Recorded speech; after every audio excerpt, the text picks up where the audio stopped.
The morning of August 17th, 1943, Hugo Kapteiner stood at his drafting table in the Alket factory in Berlin-Borsigwalde, watching welders assemble the running gear for another Sturmgeschütz assault gun.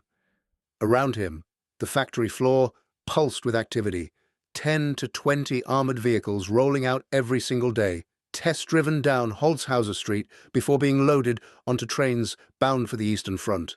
But Kapteiner wasn't thinking about production quotas. He was thinking about resistance. If you're enjoying this deep dive into the story, hit the subscribe button and let us know in the comments from where in the world you are watching from today. Kapteiner was 40 years old, a trained engineer who'd worked as a journalist and painter before the war. The Nazis had expelled him from the Reich Chamber of Literature in 1933 for his political views. He'd survived by working odd jobs, newspaper delivery, house painting. He'd studied engineering at night. And now, in 1943, he found himself designing components for the very war machine he despised. The factory around him told the story of Germany's desperate expansion. In 1937, Alket had been founded as a subsidiary of Rheinmetall Borsig to produce armored vehicles. By 1943, it employed 3,000 to 4,000 workers. But Germans alone couldn't staff the production lines. Italians and Belgians who'd volunteered for work in Germany lived in unguarded barracks on Holzhauser Street. Polish forced laborers occupied guarded barracks nearby. Russian and Yugoslav prisoners of war worked alongside them, all building the Sturmgeschütz III, the Wehrmacht's most produced armored fighting vehicle. Kapteiner had watched this system grow. He'd seen the expansion, the quotas, the relentless pressure to produce more armor for the Eastern Front where German divisions were bleeding out against Soviet forces, and he'd made a decision. He was going to fight back, not with weapons, with his knowledge of how these machines were built. The technique was elegant in its simplicity. German welding procedures specified exact amperage ranges for joining armor plate and structural components. Too little current produced weak welds that would fail inspection, but too much current, just slightly too much, produced welds that looked perfect, passed all visual inspection, but contained internal stresses that would fail after weeks or months of operational use. Kapteiner began recruiting. Carefully. A conversation here, a shared meal there. He targeted welders who had access to the critical joints, the idler wheels, the running gear, the structural supports. He didn't recruit everyone. That would be suicide. Just enough people. The right people. By late 1943, Kapteiner's resistance cell was operational. They produced and distributed leaflets with information from foreign broadcasts, translating them into French and Russian for distribution in the labor camps. But the real work, the dangerous work, happened on the factory floor. A welder would adjust his amperage slightly higher than specified. The weld would glow bright, look beautiful, pass inspection. The assault gun would leave the factory, board a train, arrive at the front, and weeks later, under the stress of combat operations, a critical weld would crack, an idler wheel assembly would fail, a vehicle would be immobilized, useless, abandoned. The scale of this quiet sabotage is difficult to measure precisely. German production records don't catalogue deliberate defects, but post-war evidence tells the story. When restoration experts examined a Panther tank decades later, one assembled at the MAN plant in January 1944, they found multiple instances of sabotage, a gearbox with the second gear synchro hub badly adjusted so it would burn out, an exhaust valve partially sawn through, a drive unit drilled through the base of the oil-level tube to give false readings, all cleverly done so problems wouldn't appear until the vehicle had been in service long enough that factory workers couldn't be implicated. French Army studies conducted in 1947, examining Panthers captured during the war, found evidence that many had been sabotaged during production. The pattern was consistent. Defects that wouldn't show up immediately but would cause critical failures under field conditions. The German High Command knew something was wrong. A report from January 1945 stated that 500 defective final drives in Panzer IV tanks had been reported before the Eastern Offensive. 500 in a single tank model.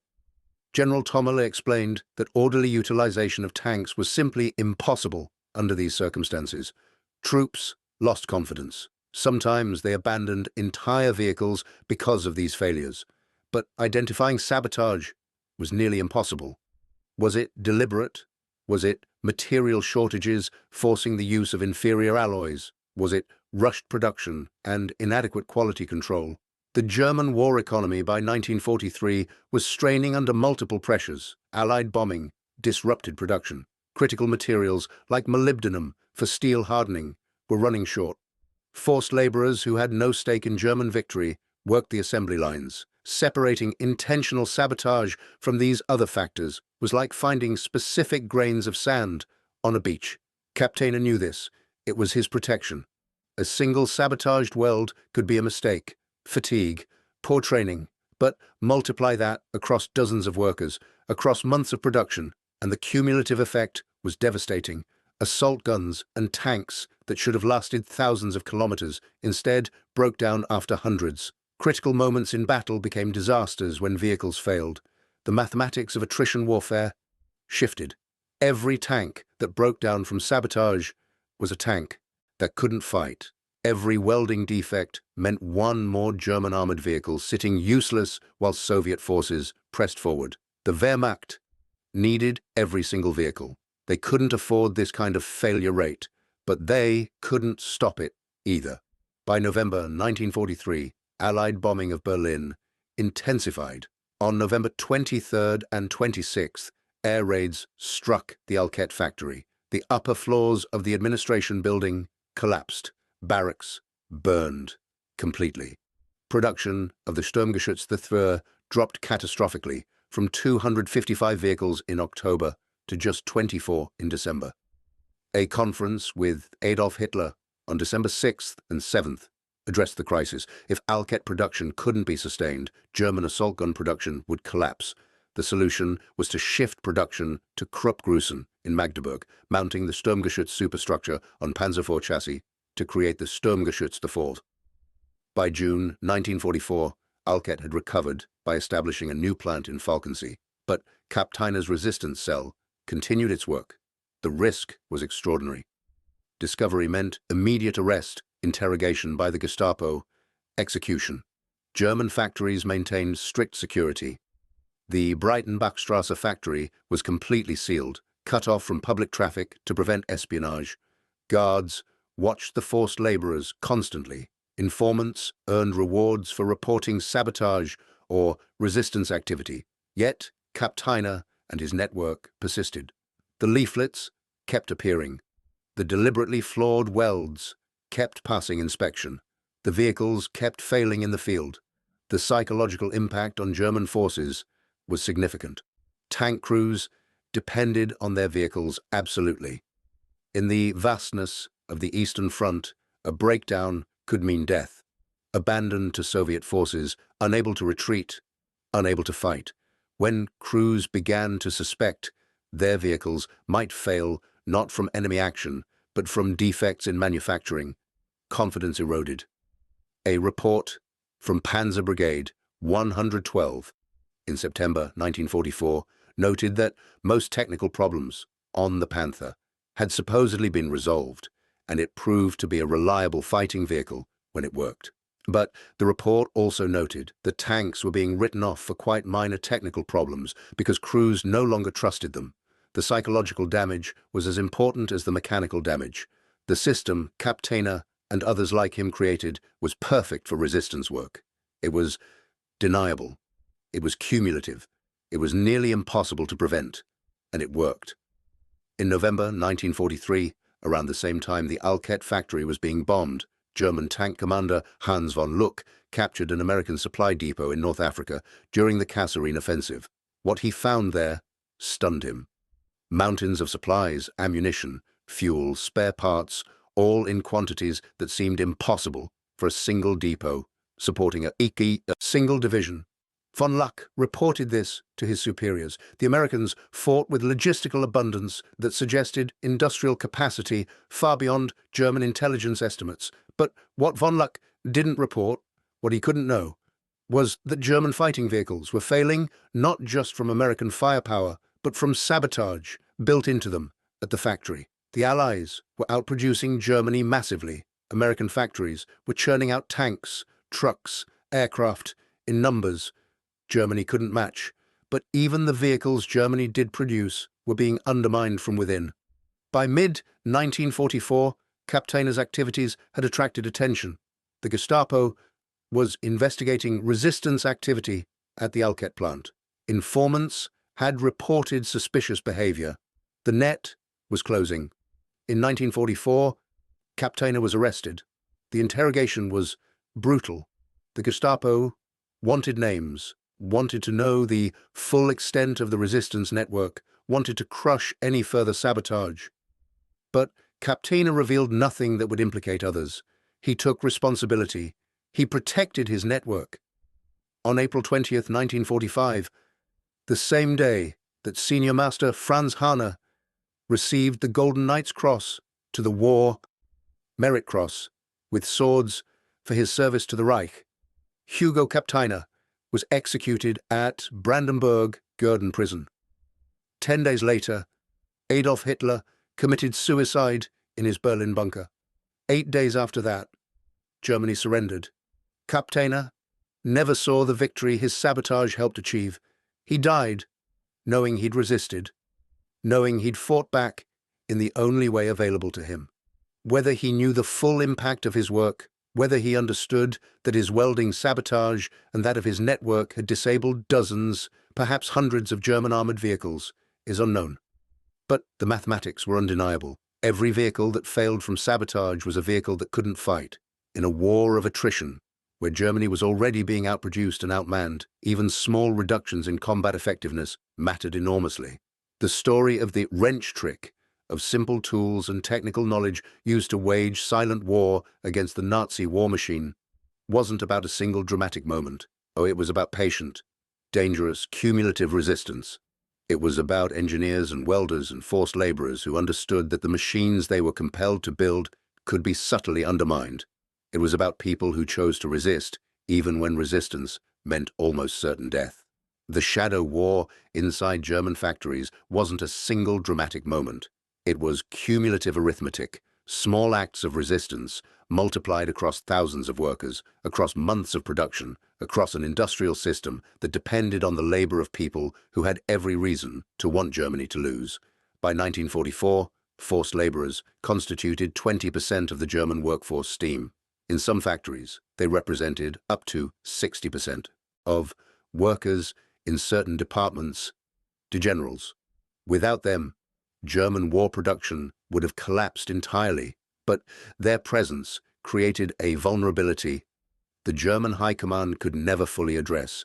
Eastern European forced laborers typically achieved only 40 to 60% of the productivity of German civilian workers, GovInfo. Some of this was due to malnutrition, exhaustion, and brutal working conditions, but some was deliberate. Most inmates considered the Nazi system to be the enemy and had no interest in increasing productivity. On the contrary, they would rather sabotage German war production quota. The methods varied by factory and by opportunity. A Russian former laborer who worked at the Borsig factory recounted how his construction team would make weak concrete mix when pouring foundations for heavy equipment military factory.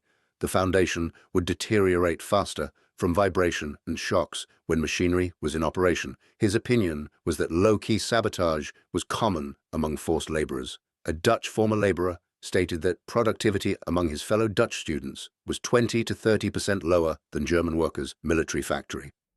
Whether this was passive resistance or active sabotage, the effect was the same. German war production suffered. The sabotage had to be subtle. Discovery meant execution. Prisoners were constantly threatened by company employees that they would be reported for sabotage with the threat that it would be punished by death quota. Yet, despite these threats, resistance continued. The post-war evidence tells the story. When Allied forces captured German tanks and examined them in detail, they found patterns of deliberate defects.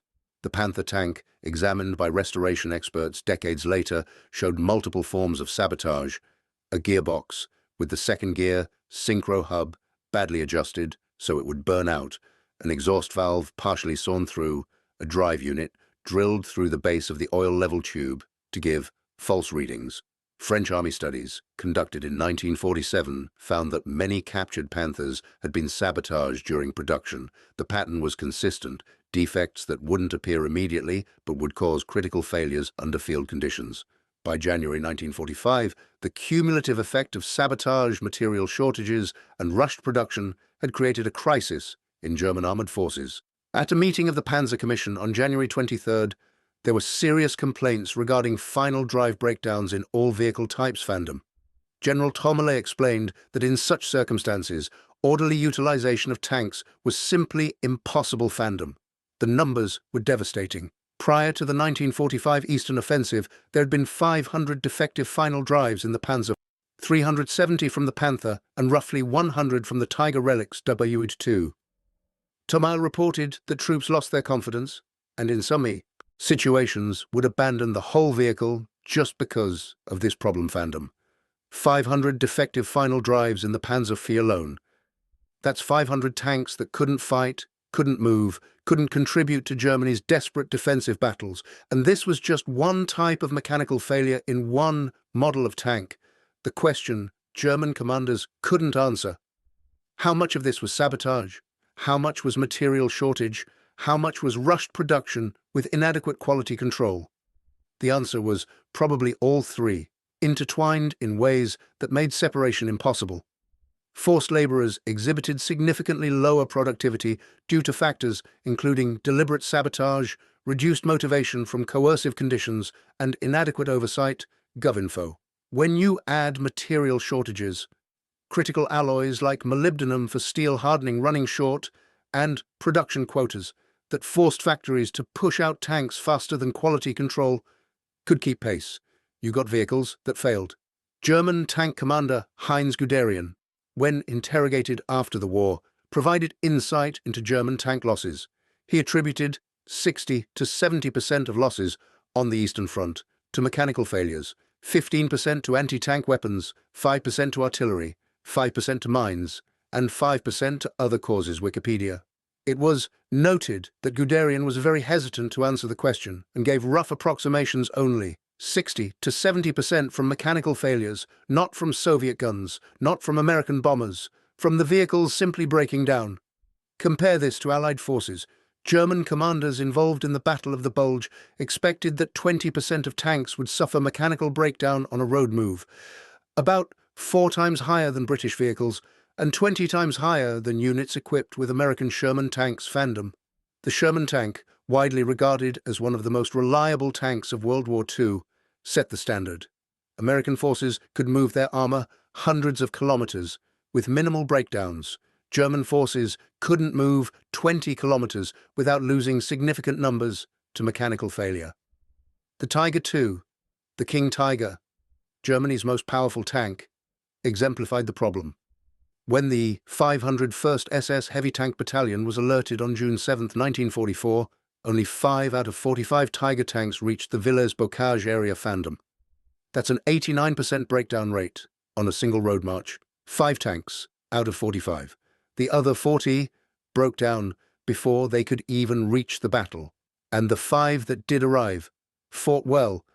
Tiger number 121 at Villers-Bocage destroyed multiple British tanks and vehicles. But what could have been done with 45 Tigers instead of 5?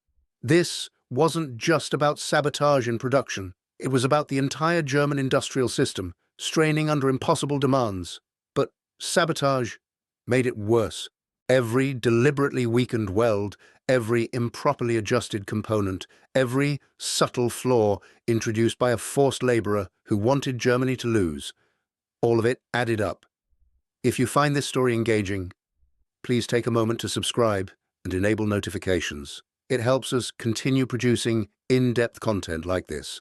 The psychological impact on German tank crews was devastating. A tank crew depends on their vehicle absolutely. In the vastness of the Eastern Front or the hedgerows of Normandy, a breakdown could mean death. When crews began to suspect that their vehicles might fail not from enemy action, but from defects built into them at the factory, confidence eroded. A Panther tank-equipped unit reported to Guderian in March 1944 that all early mechanical difficulties had been ironed out of the design, with engine service life reaching 700 to 1,000 kilometers. Relics. But even this supposedly good news was relative. American tank engines lasted thousands of kilometers. German crews were celebrating that their engines might last 1,000, and even these improvements didn't last. By January 1945, the final drive problems had returned with a vengeance. The brief period of relative reliability was over. The cumulative effect was mathematical. Germany needed every tank. They were being outproduced massively by the Allies. American factories alone were building thousands of tanks per month. German production, even at peak, couldn't match these numbers. So every tank that broke down from mechanical failure, whether from sabotage, material shortage, or rushed production, was a tank that couldn't fight. At a moment when Germany couldn't afford any losses, Hugo Captena understood this arithmetic. He couldn't stop German tank production. He couldn't prevent the vehicles from leaving the factory, but he could ensure that some of them would fail when crews needed them most. He could turn German industrial capacity against itself. The workers who followed his example across German factories understood it too.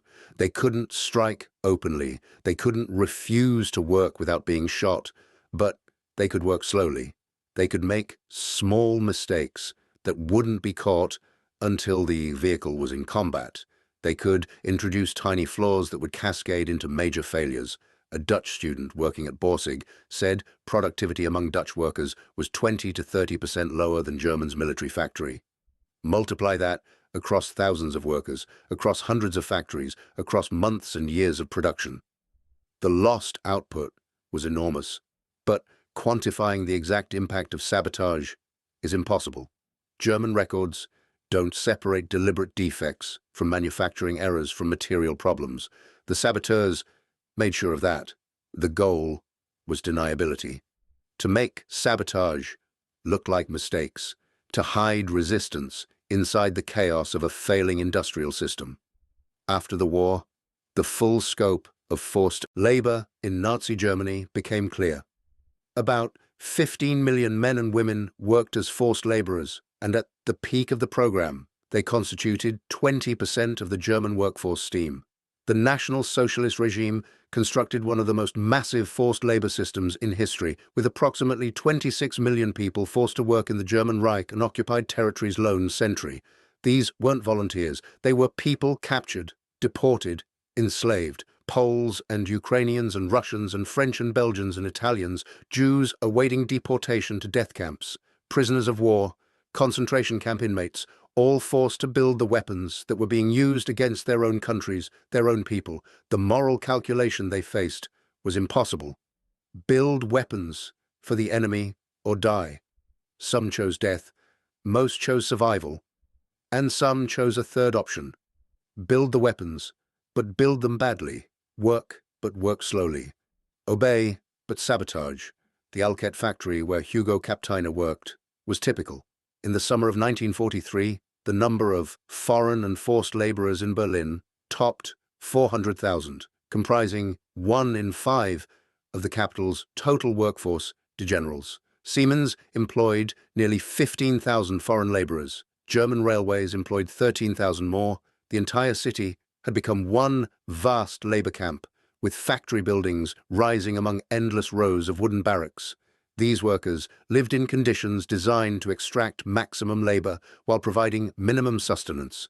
They were squeezed into drafty barracks or overcrowded guest houses, supplied with completely inadequate rations, constantly suffering from hunger degenerals.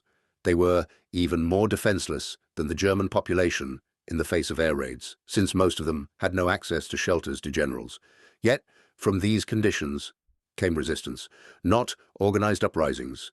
Those would have been crushed immediately. But quiet sabotage, subtle defects, deliberate slowdowns, the kind of resistance that couldn't be stopped because it couldn't be proven. The comparison to Allied production is stark. American factories operated with free labor. Workers were paid fair wages, lived in their own homes, worked reasonable hours. Yes, there was wartime rationing and sacrifice, but there was also motivation. American workers knew they were building weapons to defend democracy, to defeat fascism. The quality showed. German factories operated with slave labor. Workers who were starving, brutalized, threatened with death. Workers who had every reason to want the weapons they built to fail. The quality showed there too. By war's end, the difference was undeniable. American Sherman tanks were so reliable that maintenance crews expected 95% or more to be operational at any given time. German Panther tanks, even after improvements, operated at 50 to 60% availability. Some units reported availability as low as 20 to 30%. This wasn't just engineering. This was the moral and practical failure of a system built on slavery and brutality. You can't run a modern industrial economy on forced labor and expect the same results as free labor. The numbers prove it. When Soviet forces liberated the forced labor camps in 1945, they found a starving, brutalized population.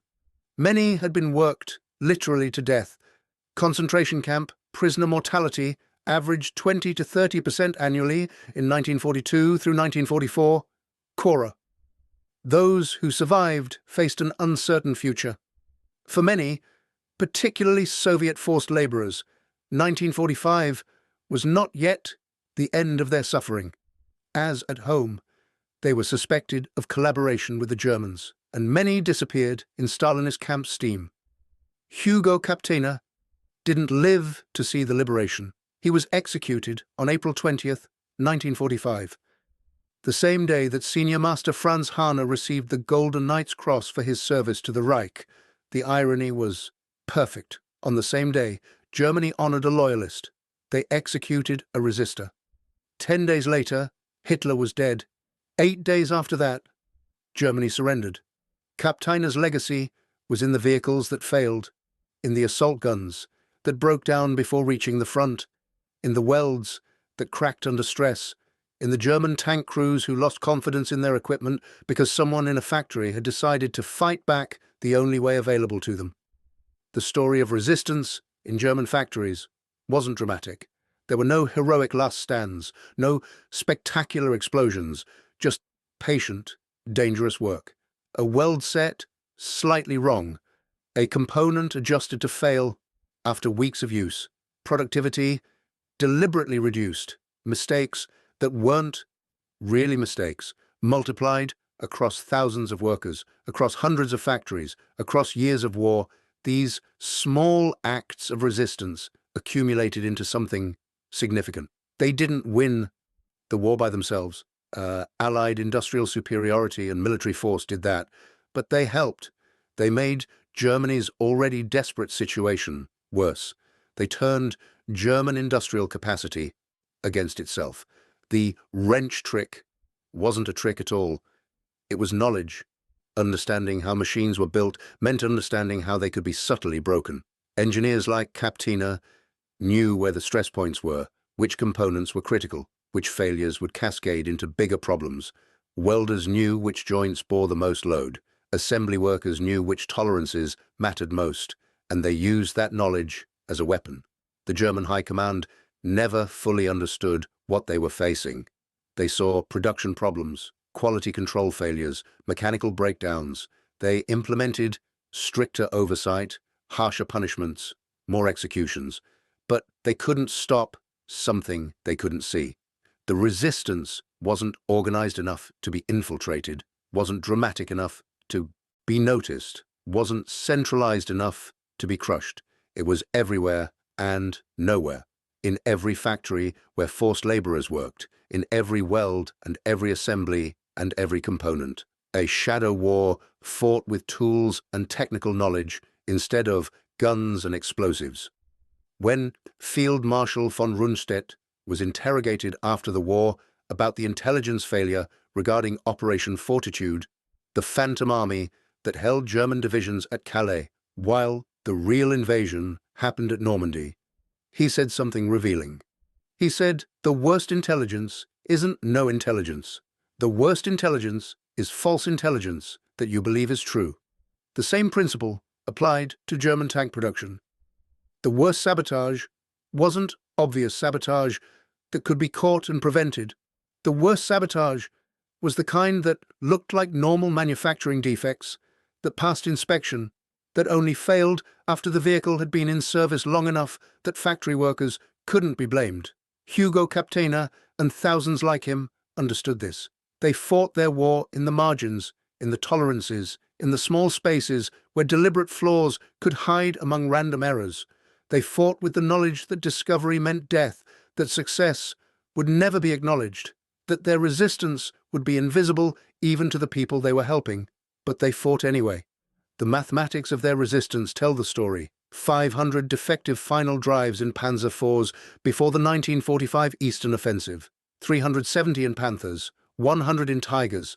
Every one of those vehicles immobilized, useless, abandoned. Everyone representing a small victory in a war most people didn't even know was being fought. And beyond the numbers that could be counted were the numbers that couldn't, the tanks that broke down and were never reported, the equipment failures attributed to combat damage that were actually manufacturing defects, the countless small delays and problems and failures that accumulated into significant disruption of German military operations. The German war economy by 1944 was a machine eating itself, forced to use slave labor because German men were fighting, unable to trust that labor because slaves have no incentive to help their oppressors, trying to produce advanced weapons with a workforce that wanted those weapons to fail. The contradiction was unsolvable. Allied bombers destroyed factories. Soviet armies destroyed German divisions, and inside German factories, forced laborers destroyed German war production, one deliberate flaw at a time. Thank you for watching. For more detailed historical breakdowns, check out the other videos on your screen now, and don't forget to subscribe.